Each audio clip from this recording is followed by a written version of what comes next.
a gente continuar, vamos dar uma pausa de 2 minutos para quem está nos acompanhando pela TV. Você que está aqui no YouTube, segue com a gente.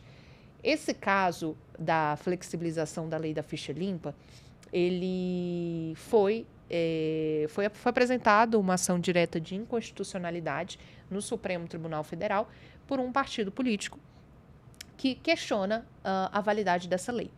A questão é, o que essa lei diz é que a lei ela vai contra o princípio da Constituição Federal, que é a respeito da punição, enfim, de quem comete crime, ato de improbidade, e o Supremo discute se é válida ou não essa flexibilização. O que a flexibilização faz, no final das contas? Ela estabelece um teto de 8 anos de inelegibilidade e, em caso de sucessivas condenações, 12 anos no total. Ou seja, depois de 12 anos, mesmo uma pessoa tendo sido condenada diversas vezes, ela, em tese, já está liberada para poder voltar a disputar as eleições.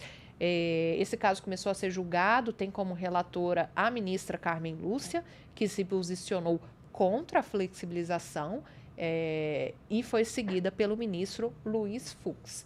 O ministro Gilmar Mendes pediu vista desse processo, que é aquele mais prazo para poder analisar o caso, né?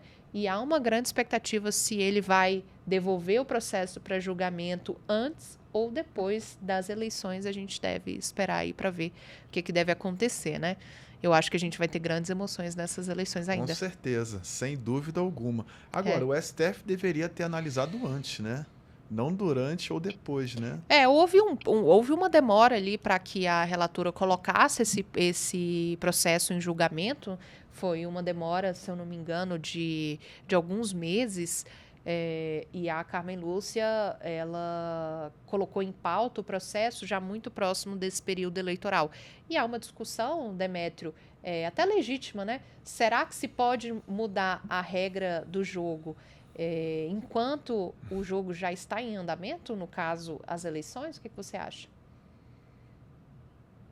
Acho que não, acho que as regras têm que ser mantidas, mas acho que a gente pode aperfeiçoar para as próximas. Eu pessoalmente defendo a lei ficha limpa, acho que ela é útil, acho também que precisa haver acho não, a Constituição diz, né, precisa haver um limite nessa punição, não pode ser uma punição para o resto da vida.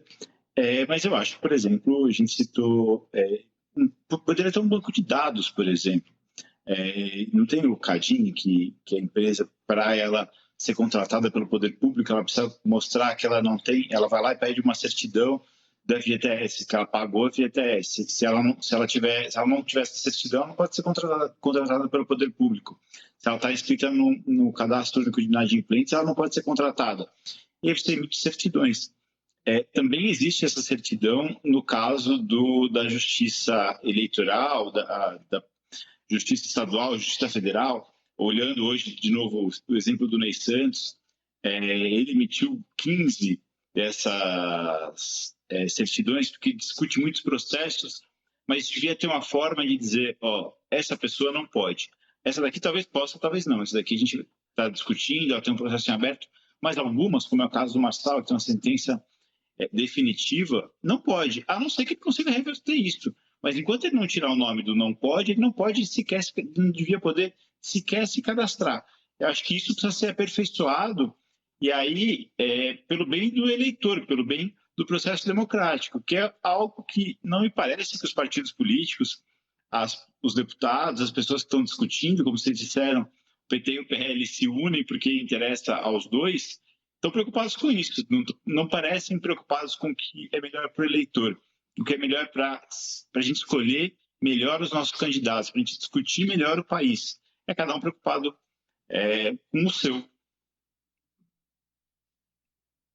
Demais a sua participação, parabéns por revelar essas histórias e traga as próximas que a gente está aqui esperando e vai repercutir sempre. Muito obrigada, viu?